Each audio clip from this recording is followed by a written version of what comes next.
Começa agora, Café com Política. Uma realização 96 FM e Jornal da Cidade.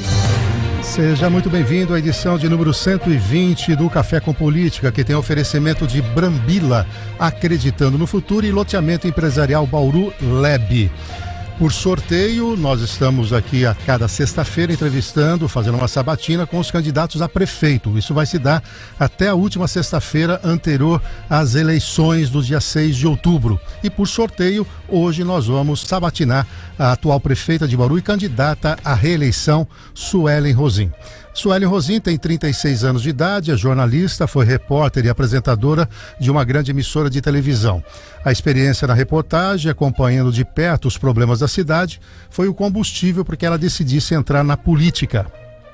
Ela foi candidata a deputada estadual em 2018, quando obteve 36.049 votos. Em 2020, em segundo turno, teve 89.725 votos e tornou-se a primeira mulher a ser eleita prefeita da história de Bauru. Concorre à reeleição pelo partido PSD. Para o seu bom dia, antes da gente contar colocar o cronômetro, suas boas-vindas aqui. Bom dia para você, Suelen. Bom dia, obrigada aí pelo espaço, né? Importante, democrático, e sigo à disposição para a gente conversar um pouquinho sobre as nossas propostas, se assim Deus nos permitir, para 2025. E nós, por sorteio também, estabelecemos as regras, né? Não só por sorteio, informamos, né, na reunião de planejamento. Então, será um bloco direto de 20 minutos, um intervalo, depois mais 20 minutos. Cronômetro agora, quem está nos acompanhando em vídeo vai acompanhar esse tempo. Nós combinamos com os candidatos para tentar ser breve nas respostas, para a gente poder explorar o máximo possível dos tempos. Contando o tempo a partir de agora, a gente tem feito essa pergunta para todos. A Suelen pela Suelen. Claro, eu não perguntei para os outros, a Suelen pela Suelen, né? Cada candidato falar de si mesmo. Suelen pela Suelen. Olha, eu acho que o principal de tudo, eu entendo essa função que eu exerço hoje como uma missão. Independentemente das circunstâncias, meu objetivo sempre foi fazer mais e o melhor por Bauru, né? Se propor a dedicar parte da minha vida a isso. E acho que não nos faltou trabalho. Essa é a palavra que eu tenho tentado definir. Trabalho, e o próximo passo é consolidar aquilo que a gente já vem construindo por Bauru. Então é difícil a gente falar da gente mesmo, né? É sempre mais complicado, é sempre bom ouvir também das pessoas as suas percepções acerca de nós, mas eu diria que é uma pessoa que tem buscado oferecer o seu melhor para Bauru, e a gente tem conquistado a cada dia, acho que esse espaço diante de muitos bauruenses. Bom, conosco também aqui na bancada o jornalista João Jabur e Ricardo Bizarra. O Kleber teve um probleminha de saúde e acabou se ausentando hoje, ele que participa toda sexta-feira conosco. Jabur. Bom dia, Café, bom dia, Bizarra, bom dia, Suelen, bom dia a nossa grande audiência. Vou começar aqui pelo tema mais sensível para as pessoas, Suelen, que é a saúde, né? Aliás, é sempre um pedido dos nossos ouvintes, internautas, para que a gente aborde esse tema com bastante profundidade, como nós temos tempo aqui. A saúde em Bauru, e isso não é de hoje, me parece ser uma questão mais de quantidade até do que de qualidade, embora a qualidade seja vital no atendimento médico e de enfermagem. Mas eu falo em quantidade porque as pessoas reclamam muito do tempo de espera nas UBSs, nas UPAs, que em média talvez chegue a 3, 4 horas, às vezes até 5 horas. Reclamam também da falta de vagas em hospitais, né? Que não tem suficientemente para todos, mas eu queria me ater mais ao atendimento básico, né? No seu governo, você vai fechá-lo agora no final do ano com uma unidade de saúde construída, né? Através de uma contrapartida de uma empresa, e é verdade que você reformou várias unidades e ampliou o atendimento em algumas delas, mas me parece muito pouco isso para uma população que cresce a média de 5% ao ano, segundo o IBGE, né? Para você ter uma ideia, de 2022 para cá, nós já tivemos um acréscimo de 12 mil pessoas, e a nossa população hoje chega em 390 mil, segundo a última projeção do IBGE. Então é uma velocidade muito grande e me parece que o poder público não acompanha, né? Por isso eu falo em questão de quantidade. Como é que você vê isso e o que é que você planeja caso seja reeleita?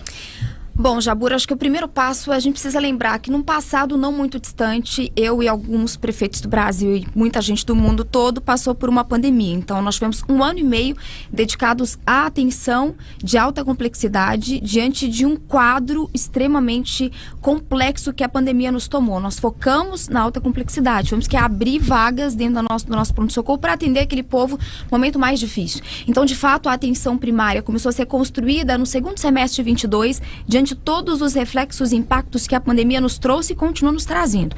Apesar disso, nós investimos, como você bem disse, nós tivemos áreas, obras especificamente, manutenções nas unidades que estavam antigas, sem manutenção, sem atendimento. Iniciamos o nosso projeto de ampliação dos horários das unidades, são 3 até as 11 horas da noite. Ampliamos das 6 até as 7 em momentos de pico. Trabalhamos, na articulação junto à ampliação de alta complexidade, ou seja, mais vagas, são pelo menos 400 na região. O Hospital das Clínicas hoje é uma realidade, vai, obviamente, com o empenho de muitos de nós da sociedade, mas se não houver uma busca incessante de quem tem o maior interesse em fazer que esse hospital permanecesse aberto, a gente não caminharia com isso. Então, hoje você tem o Hospital das Clínicas com mais de 100 leitos atendendo. Para o futuro, a gente tem pela primeira vez na história o primeiro hospital municipal escolhido pela nossa gestão, enviado o projeto de lei, finalizando o projeto para a gente licitar dentro desse ano de 2025 ainda as obras de construção do primeiro hospital municipal, que vai se intercalar todo o sistema do estado. Então, de fato, nós tivemos muitos desafios, é importante pontuar isso, nesse quase 2 anos de pandemia. Ainda assim, raio-x nas 4 unidades, nas UPAs. A demora do atendimento, obviamente, vem dentro de um desafio que Bauru tem historicamente, na espera por leitos de internação nas nossas unidades. Enquanto não há uma transferência para um hospital de alta, é na nossa UPA que a pessoa vai se manter, Ampliamos o número de servidores para atender esse público. Hoje nós temos equipe completa. Nos primeiros anos, nos primeiros meses de governo, além da pandemia, a gente também tinha dificuldade no corpo médico. Então, os desafios, obviamente, eles continuam. Saúde nunca é difícil alcançar a sua perfeição, mas não há falta de empenho da nossa parte. Agora, você citou aí a questão do hospital municipal. E quando foi votada a lei orçamentária, você vetou uma série de rubricas, entre elas a própria verba para o hospital. Está previsto no orçamento do ano que vem? Porque eu olhei o orçamento, não encontrei especificamente a verba para construção. E eu pergunto, por que não usar a verba da Uninove, que tem 18 milhões lá parados e que você teria muito mais velocidade na construção, porque fugiria da questão das licitações. E engato ainda na mesma questão, tem clínicas prontas também na contrapartida do Uninove que até agora não estão em atividade. Acho que a clínica especificamente não está em atividade por falta de iniciativa, eventualmente não nossa, Não, a gente pelo que eu apurei, depende da Secretaria de Saúde do município para a DRS autorizar. Depende da Secretaria, desde que haja um protocolo e encaminhamento, Então, se isso for encaminhado para a Uninove, com certeza está tramitando. Então está na mão da Uninove. É importante, exatamente, está na mão da Uninove. Para nós, para mim pessoalmente, não chegou nada especificamente de que não está caminhando isso, o pedido da clínica. É importante pontuar isso. A gente, inclusive, já tratou isso pessoalmente com a Uninove. O hospital municipal, independentemente de Uninove não, ele vai acontecer, E esse valor da contrapartida da Uninove já vem sendo utilizado em outras frentes. Solicitamos construção de unidade, manutenções de unidades, equipamentos das nossas UPAs, e obviamente que esse recurso também será utilizado na implantação do nosso hospital. Agora, obviamente, com um projeto como esse, nós trouxemos, até mesmo apesar da dificuldade e burocracia da máquina pública, hoje ele é uma prioridade de governo. Então, nós estamos finalizando o projeto para licitar de forma integrada com recursos do município, obviamente previstos dentro do orçamento. A gente encaminha agora em setembro o orçamento de 25, que é quando, de fato, ele vai ter uma rubrica específica, apesar de não ter nenhum impedimento dentro da Secretaria de Saúde da gente investir em construção. Então, o hospital já é uma realidade, não há dificuldade nenhuma em utilizar, pelo contrário, nós estamos falando de um hospital de quase 6 mil metros quadrados, que nós escolhemos a área ali atrás do Geisel, 60 leitos, mais alas de cirurgia, que vai custar 7 a 15 milhões só a sua construção, mais 10 milhões de equipagem do governo do estado e também apoio da Uninove. Tudo isso faz parte de um único pacote e nós vamos utilizar ao longo dos próximos meses. Vocês estão em litígio com a Uninove? Nós estamos, na verdade, em conversa com eles já algumas tratativas, trabalhando juridicamente com todos esses pareceres enviados, né, com todas as nossas demandas enviadas e, inclusive, também com notificações enviadas à Uninove para dar celeridade à devolução desses recursos. Porque a informação que eu tenho, que esses 43 milhões que foram gerados, você acaba de confirmar que eles já foram utilizados em parte. E a informação que eu tenho é que vocês estão pleiteando os mesmos 43 milhões, quando na verdade o saldo seria em torno de 18 milhões, porque já foi utilizado o recurso em outras demandas. Mas isso não é nenhuma expectativa, são números. Ela tem que oferecer para o município aquilo que está pontuado via Secretaria de Finanças e Secretaria de Saúde. E obviamente que nós jamais vamos discutir esses valores que não seja feito tecnicamente. Então esses valores estão sendo tratados via Secretaria, nosso jurídico e a própria instituição. Ricardo. Prefeita, bom dia. Bom dia. Em relação ao piso da enfermagem, a gente recebe muitas mensagens aqui nas edições do Cidade 360 sobre esse piso da enfermagem. Inclusive, a senhora não ainda recebeu essa categoria para conversar definitivamente sobre isso. Recebemos, a gente vem conversando sobre isso já tem alguns meses, né? Nós enviamos o projeto de lei para o cumprimento, né, justamente essa palavra, o complemento do piso da enfermagem, de acordo com que houve uma determinação, não só em Bauru, mas em todos os outros municípios. O que a gente está discutindo, eventualmente, com a enfermagem, com outras categorias, é o plano de cargos e carreiras, que deve ser finalizado ao longo do final desse ano, para a gente falar de todas as categorias e, obviamente, priorizar algumas que estão na linha de frente. Então, são duas coisas apartadas. Não há do governo nenhuma intenção de não melhorar o salário base da enfermagem, além do que é hoje. Mas o projeto de lei enviado, ele seguia como um complemento. Então, são duas coisas distintas e que vêm sendo discutidas. O que nós propusemos no projeto vamos cumprir o que a lei nos determina cumprir e, eventualmente, demais coisas, além disso, a gente pode discutir no plano de cargos e carreiras e há, sem dúvida, o nosso compromisso com isso.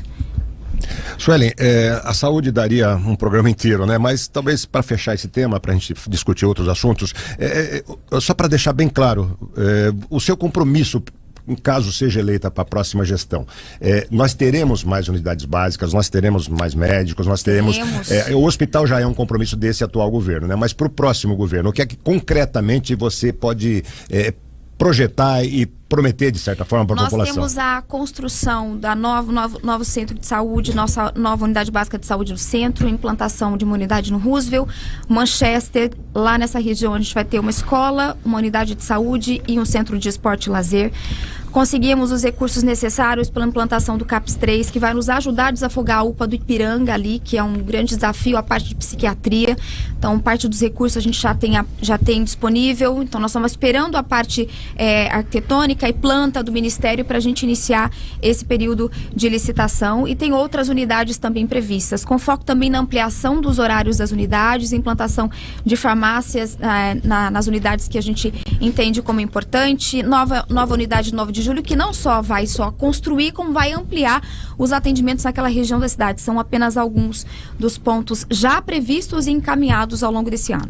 Suelen, o caso do hacker tem uma comissão especial de inquérito e nessa semana houve uma novidade que a comissão iria até Araçatuba para apurar alguns documentos, mas o hacker acabou recuando, mas esse caso teve outros contornos. Inclusive, numa entrevista à Rádio Auriverde, o ex-presidente Bolsonaro se disse muito incomodado porque houve uma denúncia do hacker, né, de que uma grande figura, na verdade o Kassab, né, que é do seu partido, estaria envolvido até na investigação lá do Adélio Bispo, que foi o que lhe deu a facada. E o Derrite também recebeu documentos da Câmara Municipal dizendo que ele vai cuidar pessoalmente desse caso. E você tem sempre colocado que é o problema, descrédito. O próprio vice teu esteve aqui na entrevista dizendo que o hacker deveria ser preso e tudo mais. Você entende que o hacker deveria mesmo ir para a cadeia? Sem dúvida, um bandido. E eu percebo que há uma necessidade, um desgaste imenso, meses e meses, que ele fala e não apresenta provas porque não tem como provar o que não existe. Eu acho que isso vem sendo tratado, obviamente, por esferas que são de fato de interesse. Da minha parte, não é só descredibilizar, ele é um bandido. E eu lamento que ele tenha tido todo o espaço que ele teve em Bauru para falar um monte de besteira, não comprovar nada, mais uma vez eu repito, não tem como provar o que não existe. Então, diante disso, eu acho que esse assunto, para mim, já era uma página virada, agora mais ainda. Eu quero insistir num ponto, porque o teu cunhado, que foi o pivô, meu Valmir Vitorelli, ele continua ainda como tesoureiro do teu partido, não é isso? Ele segue trabalhando. Então, e ele expediu uma nota para a imprensa, entregou ao jornalista Emerson, da 94, assumindo que ele contratou o hacker, que falou que era problema da esposa dele. No depoimento dele em Araçatuba, ele também, por corregedor, confessou que contratou. Eu levantei com advogados que trabalham na área penal, e eles entendem que há um concurso de pessoas. A pessoa que contrata um bandido também deve ser penalizado com prisão. E você acaba de afirmar que esse é bandido. Quer dizer, nesse caso, você entende que você não está aliviando demais para o seu cunhado? Não, não é uma questão de aliviar. Eu acho que todo mundo tem direito ao contraditório, a se dar as explicações necessárias. E não sou eu que tenho que dar explicações acerca da vida pessoal dele. Mas ele está no seu partido como tesoureiro. Mas uma coisa, na minha opinião, não tem absolutamente nada a ver com a outra. Eu acho que esse processo é um processo que ele, eventualmente, vai esclarecer. E digo mais, eu acho que quem tem que dar o peso disso ou não eventualmente a justiça. Quando eu digo que o hacker é um bandido, é porque ele vem há meses falando coisas infundadas, sem provas e ocupando um espaço, na minha opinião, absurdo diante no contexto de não se provar absolutamente nada. Agora, com relação ao Valmir, repito, eu acho que há o contraditório e dele a responsabilidade de eventualmente esclarecer fato a fato. E isso está muito bem delimitado nas instâncias responsáveis para isso. Não é na Câmara dos Vereadores que isso, na minha opinião, deveria ser tratado desperdiçando recurso público. Jabur. Suelen, um assunto premente de hoje, desta madrugada, dessa noite, a mudança climática de uma forma mais ampla e de uma forma mais próxima aqui a nós, os incêndios que pipocaram por aí ontem, inclusive atingindo uma escola, destruindo grande parte dela, né? A notícia foi dada agora há pouco no Cidade 360. Me parece que tudo isso, que não é mais teoria de cientista e etc. De fato, há mudanças sensíveis no nosso dia a dia, afetando as pessoas, vai afetar a economia, com certeza. E eu acho que os candidatos a prefeito, a vereador e etc., precisam olhar de outra forma para essa questão. A Defesa Civil, a gente sempre percebeu que ela foi sempre considerada um órgão de menor importância numa estrutura administrativa, não é de hoje, não é de Bauru isso, mas me parece que ela assume um papel cada vez mais relevante. Eu queria saber o que é que você pensa da Defesa Civil e mais do que isso, como se preparar a cidade, caso eleita, para os próximos anos e para tudo que pode vir por aí nesse sentido. O nosso objetivo, a Defesa Civil dentro do nosso mandato recebeu novos equipamentos, a gente procura fortalecer o já existente, mas obviamente dentro do nosso programa de governo e dentro do que nós projetamos para Bauru 25, a ideia é ampliar essa equipe da Defesa Civil e fazer algo integrado que nós já fazemos hoje informalmente, digamos, sem estrutura, que é trabalhar todas as frentes, Secretaria do Meio Ambiente, Secretaria de Obras, Secretaria de Saúde, enfim, a gente já tem esse trabalho coordenado internamente para os casos de maior necessidade.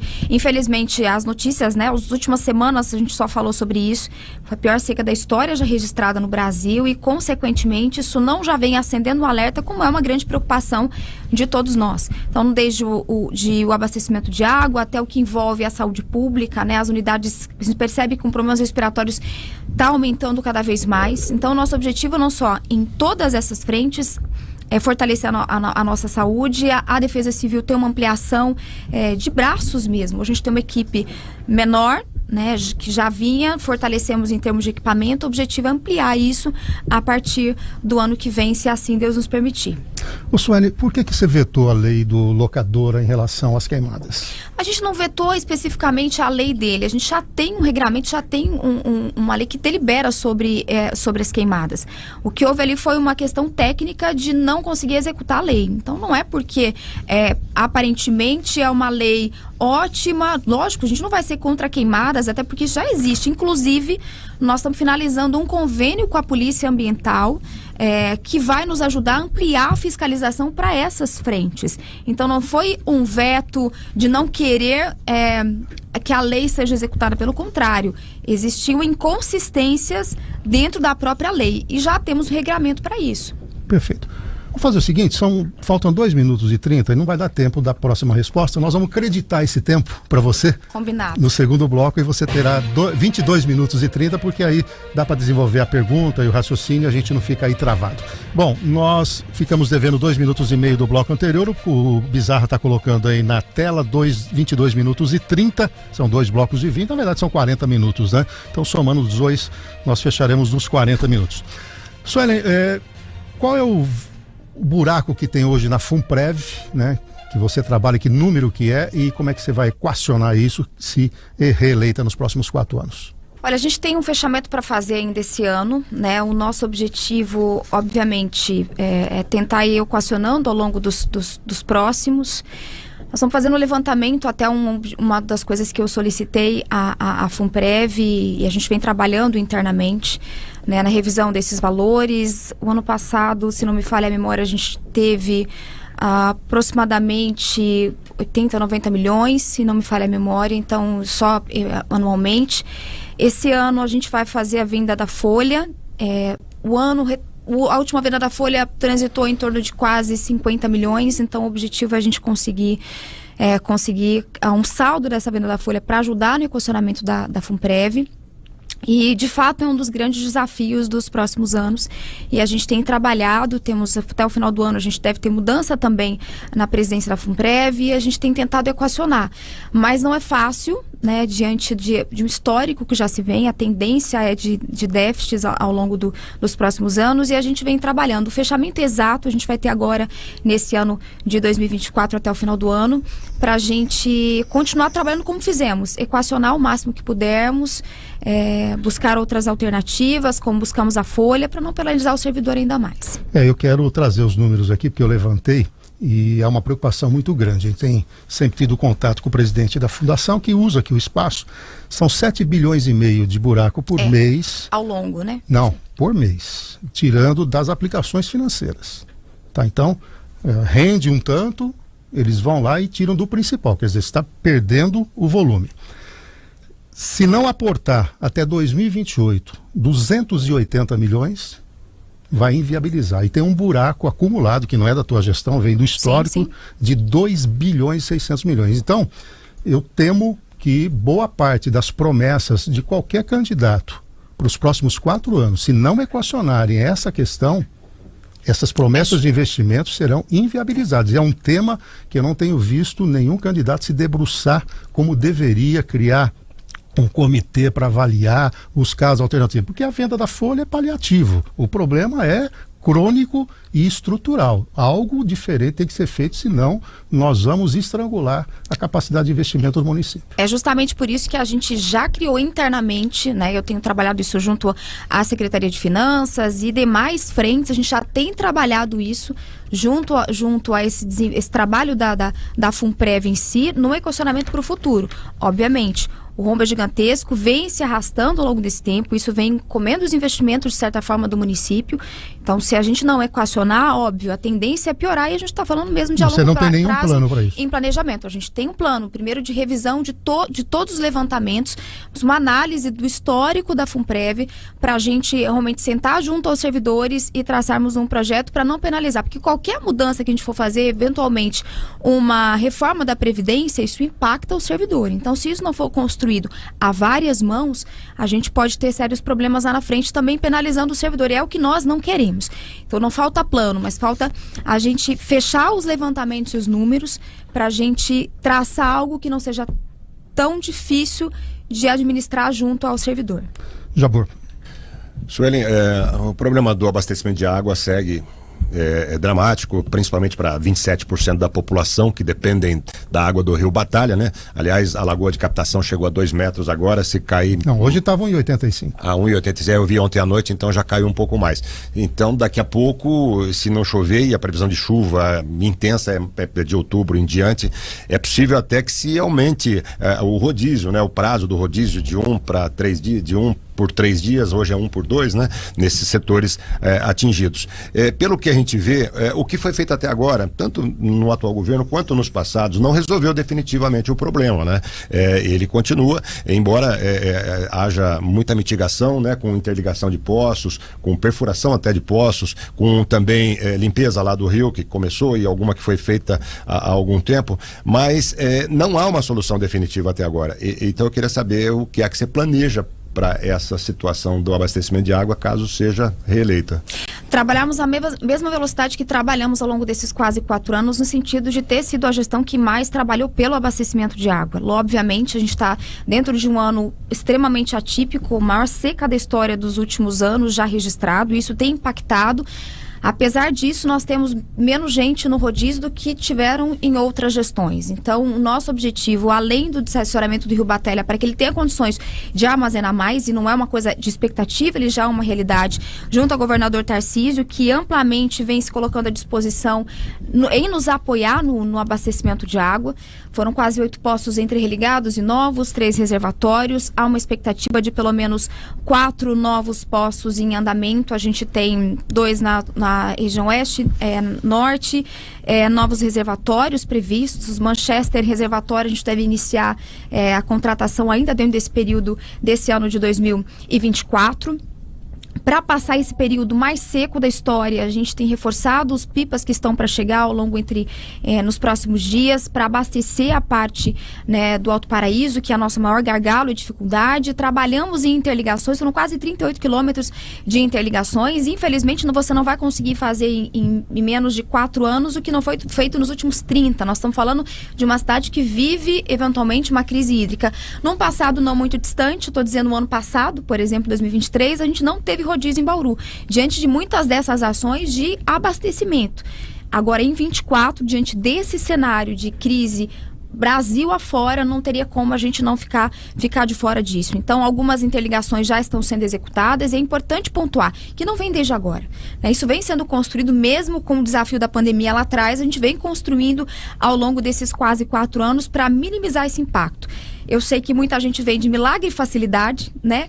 Como se isso fosse algo que pudesse ser feito da noite para o dia. Infelizmente, não. Mas uma solução... É sobre isso que você vai falar? Não, é só para pontuar que quando da campanha anterior você falou que equacionaria, né? Porque nós você equacionaríamos, exatamente. Né? Essas promessas são feitas por todos, inclusive por você, né? Não são promessas. Para nós, a nossa questão é uma realidade. Eu estou indo para a reeleição para completar o que eu me comprometi com a população. Quer dizer, o seu projeto já era de 8 anos. O meu objetivo principal era ter equacionado isso ao longo de quase 4 anos. Esse era o nosso objetivo. Mas a gente também não pode enganar a população e dizer assim, não, gente, nós vamos fazer... Nossa, a situação é extremamente complicada. A gente tem um rio que nunca foi desassoreado, a gente tem áreas da cidade com dificuldade de perfuração de poço, a gente tem vários investimentos que deixaram de ser feitos no passado. Então, quando eu assumo a função que eu estou exercendo hoje, a gente vê que a complicação é muito maior ainda. Então, nós estamos nos propondo, e eu posso dizer isso para o bauruense, porque a gente já mostrou que tem condições de fazer. Fomos o governo que mais fez. 10 milhões de investimentos da última gestão, nós estamos batendo 28 milhões só no enfrentamento à falta d'água e no abastecimento. Então, a gente já mostrou que tem condições de fazer. Se não tivesse trocado tantos presidentes, você acha que não teria uma sequência? Foram 4 presidentes na sua gestão. Pelo contrário, a gente tem que trocar quando há necessidade de outros posicionamentos, de um outro perfil de gestão. Eu acho um erro a gente pensar que não mudar demonstra fragilidade. Não mudar, muitas vezes, é necessidade para a gente dar velocidade àquilo que a gente precisa. E, pelo contrário, mesmo na troca de presidentes, a gente sabe qual a região que falta água, a gente sabe que precisava desassorear o Rio Batelha. Então, todas essas ações, elas não foram interrompidas com a mudança dos presidentes. Bizarra. Suelen, da água para o esgoto, estação de tratamento de esgoto, a senhora vai persistir nessa terceirização da construção da ET? Isso não atesta a incapacidade da cidade com grandes obras aqui no município, de levar grandes obras no município, já que nós temos dinheiro suficiente em caixa para terminar isso? E na esteira dessa pergunta, da incapacidade, por que é que a cidade não assume de vez um centro de planejamento, um órgão fora a gestão municipal para fazer, de planejamento não, de projetos, perdão, de elaborar projetos para o município, de terceirizar essa parte que é tão burocrática e um problema problema tão grande enfrentado pela cidade? Bom, primeiro que eu preciso fazer uma defesa da nossa equipe técnica e de Secretaria de Obras e Planejamento e afim, porque não é construir uma escola, uma unidade de saúde ou fazer um recap. É construir uma estação de tratamento de esgoto. Eu acho que eu pondero aqui, e falei isso já publicamente, a ET vem de 9 anos, então se houve erro de contratação, de posicionamento, foi no passado. Obviamente que quando a gente assume o compromisso, quem tem cargo tem carga, de dar uma solução para isso. E nós já propusemos a solução. E não é nenhuma insistência, nós já estamos no plano B. O plano A foi feito no passado, uma licitação que não deu certo em termos de projeto, se arrastou por 9 anos.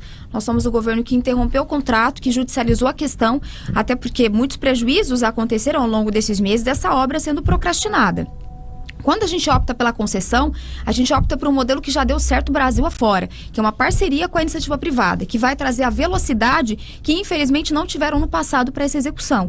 Então, para você ter uma ideia, nós estamos finalizando agora, o edital está pronto, a gente vai abrir o período de audiência pública já nas próximas semanas. Correndo a audiência pública, a gente lança esse edital para o mercado e a nossa expectativa é até o final do ano a gente assinar o contrato com a concessionária no primeiro semestre do ano que vem, no primeiro trimestre, a gente ter a retomada das obras da estação de tratamento de esgoto em parceria com a iniciativa privada, em uma velocidade, na minha opinião, muito melhor do que nós teríamos se nós fôssemos relicitar essa obra. E me parece que não só nos grandes projetos, mas nos pequenos projetos também, e parece que é uma burocracia rondando o planejamento da cidade.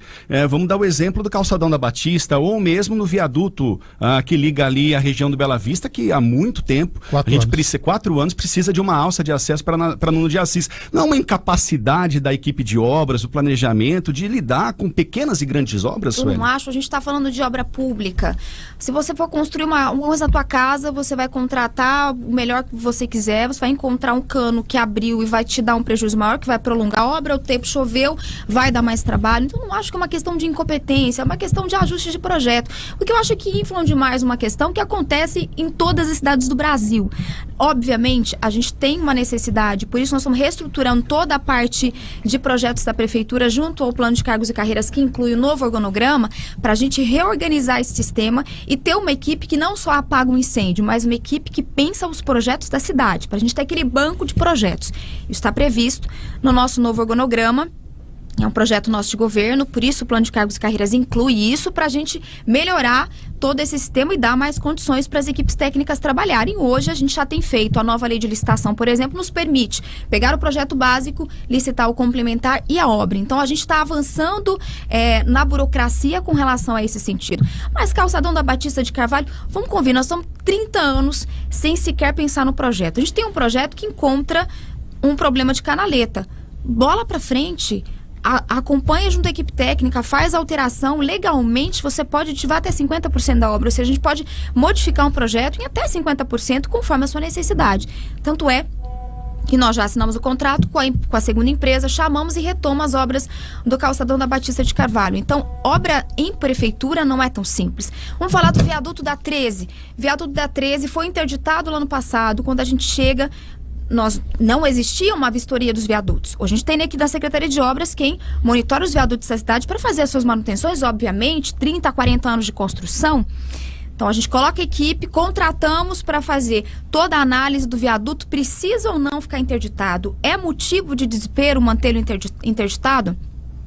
5% de chance de uma eventual queda, vamos ser seguro, mantemos a gente interditado. Contratamos o projeto está pronto, o viaduto está sendo licitado agora. Sueli, você concorda que demora? Demora aqui e demora Brasil afora, porque existe um processo de contratação e de projeto que a gente não tem como burlar, né? Pelo contrário, tem que seguir. Então, fase que a gente está, nós já lançamos o edital para a contratação, já tem algumas empresas interessadas, vamos seguir o curso, a obra deve durar de 6 a 8 meses, ou até 6 a 8 meses, se não me falha a memória, né? E o objetivo nosso é iniciar essas obras do viaduto da 13, tem mais outros 2 também para reforma, para a gente desinterditar ele em definitivo. Aí nós estamos falando de uma reforma e a gente está falando de um viaduto. Então essas coisas que a gente eventualmente terceiriza é justamente porque são obras muito técnicas. Tem uma previsão para o início dessas obras? A gente acredita, dentro do que nós estamos percebendo, dentro do fluxo de contratação, a gente deve iniciar as obras ainda dentro desse ano de 2024. Sueli, você citou aí outros municípios que acontecem tudo, Mas há um indicador importante que é o ranking da eficiência. E aqui na nossa região, Botucatu foi o primeiro colocado. É uma combinação de indicadores e nós tivemos que suportar a nossa posição 818. 818 é o ranking de Bauru. Vou te dar alguns parâmetros. Agudos, posição 110. Balbinos, 125. Marília, 14ª. O que nós estamos errando na gestão de eficiência que esses indicadores não estão captando? E olha que você teve 3 anos e esse ranking do ano passado, 3 anos de gestão. Por que nós estamos tão ruim comparado com outras cidades? Bom, primeiro que a grande maioria dessas análises, elas são feitas anualmente, elas são feitas, né, projetando o que já passou e o futuro. Nós vamos ter reflexos do que nós fizemos hoje, Café, dentro do nosso governo nos próximos anos, obviamente, até porque quando você fala de eficiência, você fala em trabalhar várias das frentes, obviamente Botucatu e todos os outros municípios, mas a gente é uma cidade que vem de problemas crônicos e históricos. Quando você fala de rankings específicos do meio ambiente, obviamente que a gente vai estar lá embaixo. Você é uma obra sendo construída há 9 anos, não trata menos de 5% de esgoto. Como é que a gente vai pontuar entre esses grandes municípios? Até ontem, a gente não tinha uma manutenção frequente dentro das unidades das nossas escolas. Até ontem a gente tinha inúmeras crianças na fila. Nós abrimos 1.500 vagas específicas nas nossas creches e ainda tem uma demanda a ser superada. A gente está modernizando o sistema da prefeitura, que é tudo papel hoje, agora na nossa gestão, né? Os documentos andam pelas secretarias. Hoje nós estamos informatizando tudo, trabalhando no sistema que vai informatizar 100%. Nós temos uma secretaria da CDCOM, que dentro do nosso planejamento, ela investe mais em inovação. Então, são várias coisas somadas que vão fazer o município avançar ainda mais. Mas são políticas públicas que vão aparecer ao longo do caminho. Tanto é que na nossa gestão, a gente sempre deixou claro, nós vamos arrumar casa. E é o que a gente vem fazendo ao longo desses quase 4 anos. Ainda em relação a esse assunto, né? Ranking, colocação de Bauru, desenvolvimento. Uma das preocupações que a gente observa, principalmente em quem pensa a cidade, é o desenvolvimento, é a atração de investimentos que geram emprego, gera renda, geram uma melhoria, impostos, né? Geram uma melhoria sensível em todos os aspectos na cidade. Eu queria saber como é que você avaliou, ou como é que você coloca esses 3 anos e meio de governo em relação a esse aspecto. Nós tivemos, nos últimos anos, quase que nenhuma grande empresa, média empresa que seja. E nós tivemos também 6 secretários na Secretaria de Desenvolvimento Econômico, né, em tão pouco tempo. Você já falou que troca quando tem necessidade, né? Mas o que você projeta para isso, Suelen? Porque é importante para a cidade, né? Dinheiro é o que gera desenvolvimento e isso só vem com investimento. Só uma correção, 7 secretários no CDCOM. Eu acho que eu entendo que para muita gente essa questão. Eu já tenho uma outra visão. Eu acho que substituir outra. Nós somos uma única prefeitura. O que é mais importante disso tudo? Então, a gente é uma única prefeitura. Não é porque você substitui um colega de trabalho que você deixa as coisas paradas no tempo. Acho que faz parte. Até muitos deles, inclusive, circularam entre a própria gestão, ou seja, sabiam exatamente para onde a gente está indo. Nós implantamos o maior programa de emprego da história, o Gera Bauru. Foram 30 mil vagas disponibilizadas, justamente para a gente trazer esse cenário do que Bauru eventualmente hoje é com relação à geração de emprego. Agora a gente precisa pontuar, lembrando, linkando com o que o Café falou sobre ser uma cidade mais eficiente. A gente fala de muitas empresas, mas a gente não vê que o dever de casa não estava sendo cumprido e está sendo pela nossa gestão, que resolveu um dos primeiros passos para a gente pensar em trazer novas e novas empresas. Fortalecer que nós temos, obviamente, estação de tratamento de esgoto parada, a gente trata menos de 5%. Existem empresas hoje que isso é padrão, isso é o mínimo que uma cidade tem que oferecer para você trazer novas empresas. Ainda assim, a gente tem uma multinacional que está construindo um centro de distribuição por 250 vagas dentro da Mondelez, que vem o histórico de fechamento e hoje está aberto. A Santisa pode chegar a um faturamento de quase 2 bilhões de reais na área de medicamentos. São coisas de Bauru, além de muita gente. Mesane, por exemplo, que hoje emprega centenas de pessoas com o objetivo de ampliação. Então, existe um movimento de geração de emprego do que a gente tem e de novas que vêm chegando ao município. Mas para receber todo mundo, a gente também tem que fazer o nosso dever de casa. Eu diria que o primeiro ponto para isso é a gente retomar as obras da estação, ser um município que seja exemplo ambientalmente para atrair empresas que hoje têm necessidade desse reconhecimento. A gente já vem trabalhando, já junto à Secretaria de Finanças, um pacote de investimentos em incentivos às empresas, né? Nós estamos fazendo ali no Distrito 3 toda a parte de infraestrutura do distrito, que está há bastante tempo nessa lista de cronograma. Hoje vai acontecer, são quase 17 milhões de reais de investimento em infraestrutura e outros 2 encaminhados, projeto Distrito 4 finalizado. Então existe um processo em andamento que a gente vem consolidando e dando continuidade. O nosso objetivo no próximo passo é sem dúvida trabalhar com essa lei de incentivos, mas o foco principal, ter estação de tratamento pronta, tratar 100% do nosso esgoto, resolver esses problemas ambientais para atrair novas indústrias e consolidar as que nós já temos hoje. Para a gente finalizar, nós temos aí 3 minutos, a questão da segurança. Essa semana, por conta do caso lá da Cláudia Lobo, inclusive o próprio delegado, o Cledson, né, indicou, falou, olha, se a gente tivesse fechado lá aquele centro, a muralha eletrônica, né, nós teríamos muito mais facilidade. Você anunciou 300 câmeras, o Jornal da Cidade apurou a nossa reportagem que isso ainda está no processo de licitação. Jaú fez 1.400 cotação de preço. Cotação de preços ainda. E por que não fez aquela adesão à muralha eletrônica? E em abril do ano passado, quando houve problema nas escolas, você falou que ia implantar o botão do pânico. Onde está implantado e como é que está funcionando? Está incluso no nosso pacote de monitoramento. É não esse tá projeto que está em andamento. Mas isso foi em abril de 23. O ano passado a gente iniciou o processo. O que é importante ressaltar com relação a essa questão do monitoramento? É importante esclarecer. Primeiro que a gente não costuma anunciar aquilo que a gente não está cumprindo, né? Esse é o primeiro ponto e as pessoas já perceberam isso. O primeiro passo o vídeo de monitoramento, ele iniciou no ano passado, assim que eu anunciei, inclusive, a questão do botão antipânico, nós iniciamos a contratação e fizemos o levantamento dos locais. Contratamos uma empresa para fazer a vistoria nos pontos, nas escolas, unidades de saúde, nos pontos a gente vai implantar. Não dá para implantar da nossa cabeça, vamos colocar câmeras aqui e lá. Não, a gente tem que ter isso tecnicamente. Esse levantamento ficou pronto, serão 200 pontos, mais de 250 pontos, 4.300 câmeras espalhadas em vários desses pontos, comunidade de saúde, escola que vai incluir o botão antipânico, a central de monitoramento que vai monitorar a cidade, nós vamos ter esse vínculo. Nós já temos conversa com a Polícia Militar, com a Polícia Civil acerca do nosso projeto.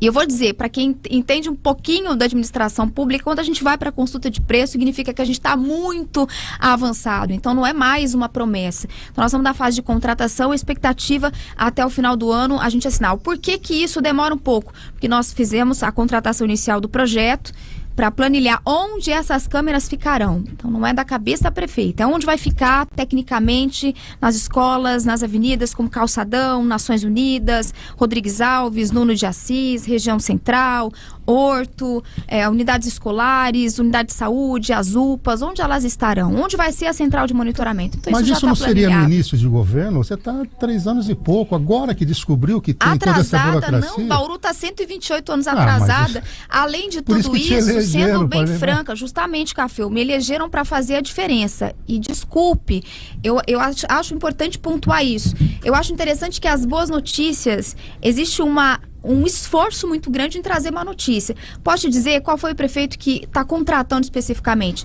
Isso você pode dizer que não tem como você negar. É a nossa gestão que está contratando. Então, o monitoramento já existe há bastante tempo. Não tinha, o nosso governo está implantando, igual o hospital municipal. Agora, prefeito, eu também discuto agora. Poderiam ter construído antes mesmo da Suelen nascer. Mas quem está fazendo agora somos nós. Bom, encerramos o nosso tempo. Queremos te agradecer. A gente tem feito sempre assim ao final, né, da apresentação, com um pouco mais de tranquilidade. Agora, para você falar do pedido do voto, anunciar seu número, quem que está na tua chapa, enfim, para fazer, vamos dizer, a publicidade aqui, fora desse horário rigoroso aí dos 40 minutos. Claro, obrigada pelo espaço. Bom, a gente está aqui mais uma vez, obrigada, né, pela entrevista.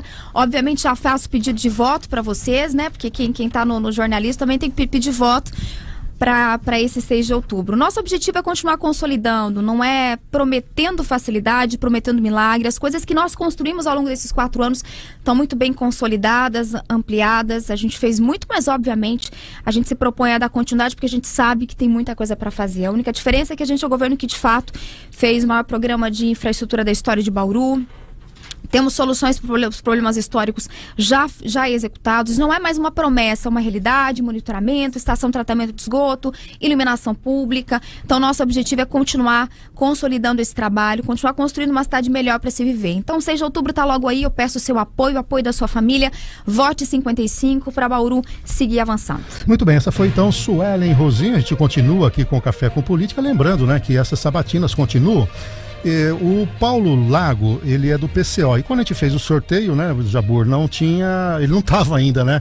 E aí faltaram sextas-feiras, né, para ele vir por causa do horário eleitoral. Então nós já ajustamos a presença dele na segunda-feira, é isso? Nesta segunda-feira, a partir das 6h30, o Paulo Lago também terá sua voz e vez. Serão 2 blocos de 20 minutos dentro do Cidade 360. Exatamente. Das 6 às 10 para 7 e depois das 7h10 às 7h30. Isso, e a vice dele numa próxima, talvez, segunda-feira. Perfeito, então. Lembrando que na próxima quarta-feira a gente tem dado espaço também aqui aos candidatos a vice-prefeito. Já estiveram conosco a Ana Maria Daiben, que é vice do Chaides, o Dr. Orlando, que é vice da Suelen, o Meira teve essa semana, ele é vice da Chiara, e na próxima quarta-feira é a Gislaine da Silva, ela é vice do Ricardo Crepaldi.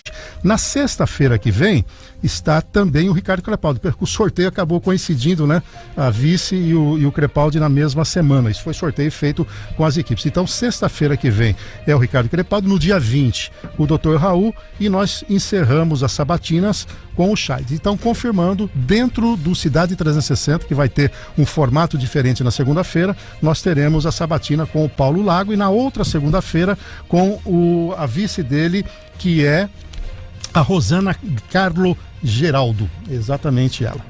Bom, estamos cumprindo nossa missão, né, Jabur, de bem informar, de tratar dos temas relevantes da cidade, e claro que aí cada eleitor faz o seu juízo de valor. Isso, hoje exatamente há um mês da eleição, que é dia 6 de outubro, né? Hoje 6 de setembro, e nós ainda temos um mês todo aí para abrir muito espaço, tanto aqui quanto nos canais do Jornal, da 96, para as candidaturas, para as ideias. E preparando uma grande cobertura no dia 6, né? Começando logo cedo, uma integração das redações lá do JC com o próprio 96, e a gente vai ficar o dia todo aqui, a partir das 5 da hora é a contagem, né, final. Exatamente, em tempo real. Isso, e com debate previsto também para o segundo turno, né? Isso já está também dentro dos nossos objetivos aí para estar discutindo. Aliás, a política. Só para lembrar, em 2020 a Suelen foi proclamada prefeita no momento em que ela dava entrevista para a gente lá no Jornal da Cidade. Chegou o resultado, né? Chegou o resultado naquele momento. Muito bem, então esse aqui é o Café com Política. A gente volta na próxima sexta-feira, sempre com oferecimento de Brambila, acreditando no futuro, e também do LEB, Loteamento Empresarial Bauru. E na segunda-feira o Cidade 360 diferente, né? Especial, né, Bizarro? Especial. Com essa entrevista. Exato. Ser uma excelente sexta, um ótimo final de semana. Até segunda-feira. Tchau, tchau.